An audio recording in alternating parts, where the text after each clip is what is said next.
Today, we are here to feel the nature and our journey here in the province of Bukidnon.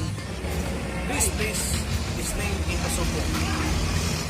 It is a middle between Balay and Atugan city. So let's explore the province of Impasug-ong. Our journey starts here.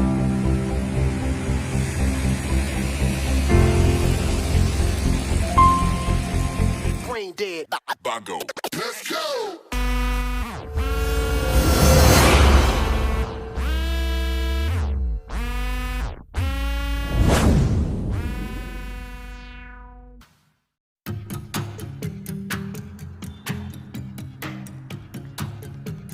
And along the highway, you can see the landmark entering to the center of Impasug-ong. You will see the gigantic sculptures expressing the culture and people in Impasug-ong. I see at 360 degrees, so that when you go to Balay, you will see the landmarks, and for sure you are in the right place entering to the municipality of Impasug-ong.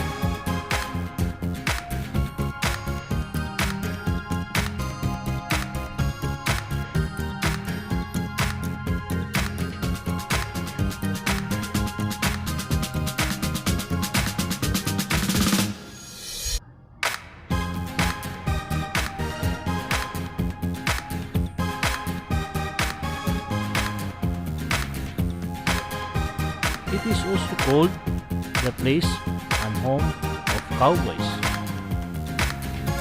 because there are a lot of cows here in this place.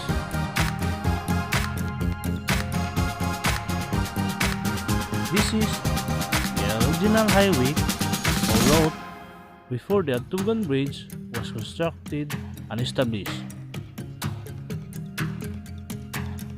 A few miles away from the national highway is the municipality of Impasug-ong. Besides,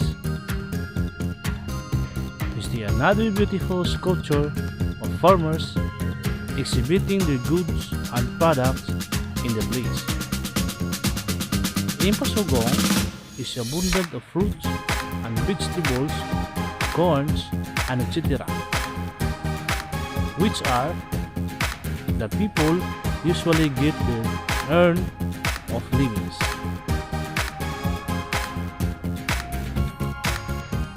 Another distance away is the viewing of mountain formation and terraces.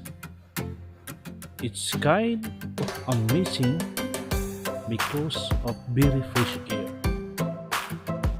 So I suggest, if you have time to pass by the old road or highway and experience the beauty of nature at your hands.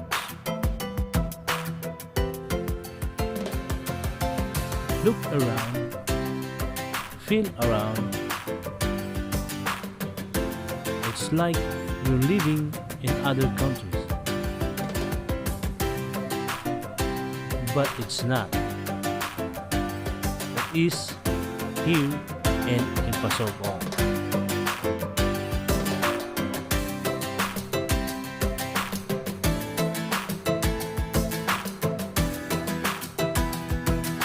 See the formation of mountains, the green mountains, the river, and the sunshine.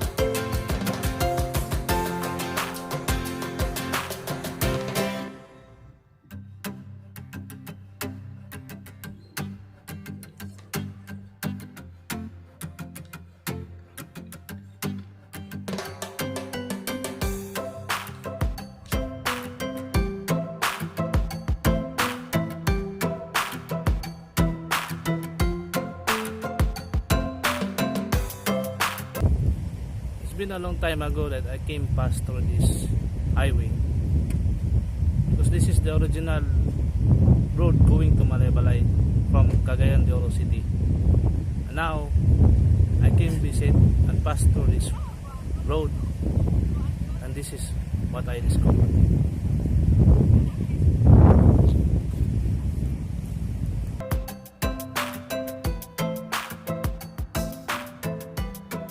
If you come visit the place,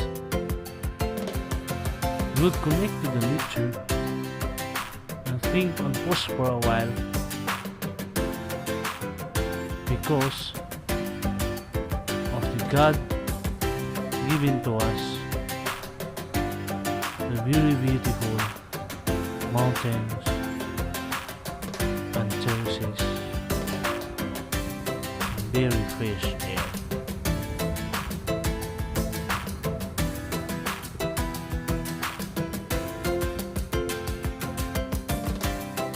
A distant away,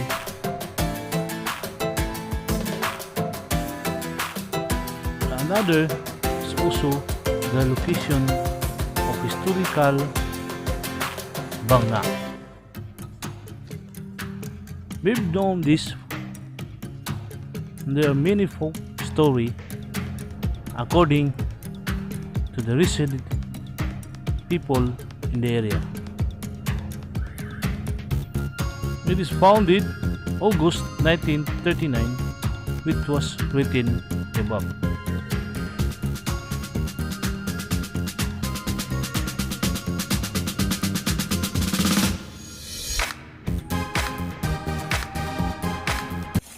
This is called Banga.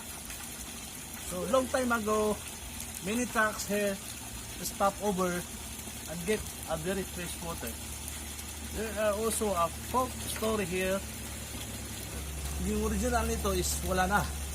Kasi nga, kinuha raw ng mga Japanese treasure. So, hindi pa kalaman ng mga trucks. Kaya pala sobrang lamig at iba ang laman, iba ang lasa ng water. Dahil nga raw, doon is may nakalagay na gold.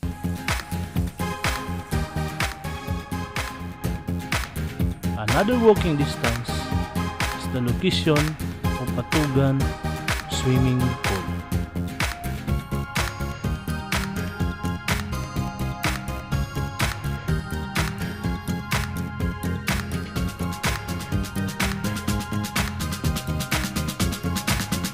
It is located near the river.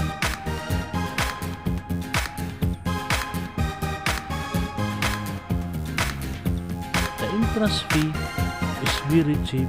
A few kilometers away from the municipal is the pool which we can take rest, palamig mga ka-rides. So yun, enjoy, see around.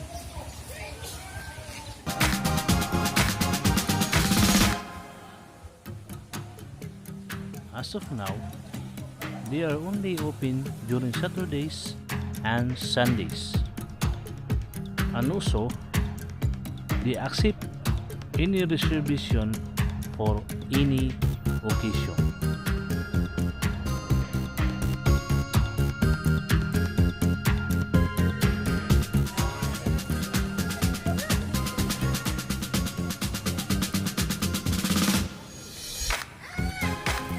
It has 3 swimming pools and it is affluent.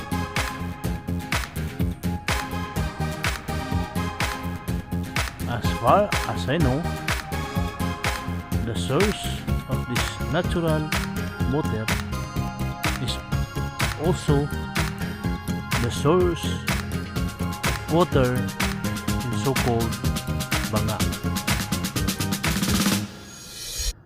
So if you have time with your family, barkadas, don't hesitate to come visit the municipality of Impasug-ong. There's a lot of very beautiful sceneries and places to mingle and have bonding with your family and friends.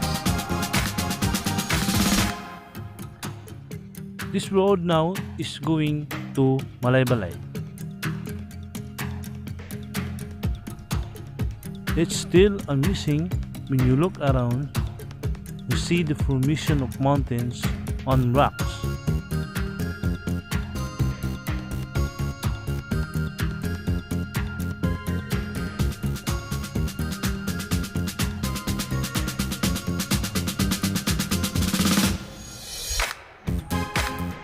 So next time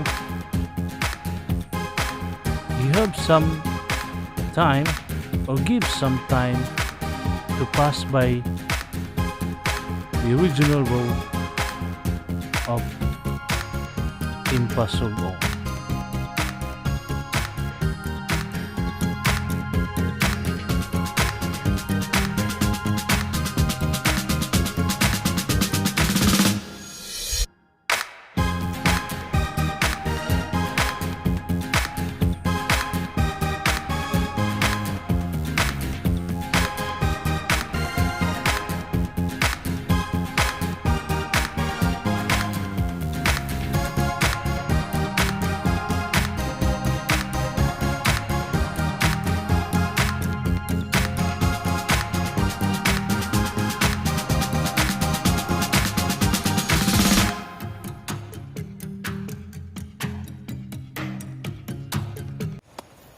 Next time mga ka-rides, if you want to visit here in Mindanao, please include in your bucket list the municipality of Impasug-ong and ask people where to go please and relax or just feel the nature like this.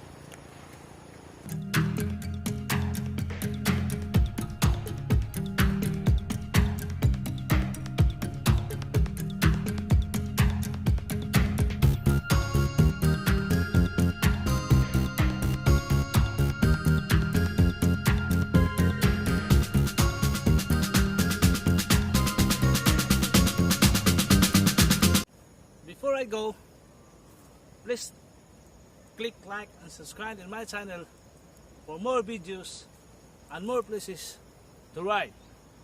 So, if you want to comment down below, just comment. Don't forget to subscribe. Next ride!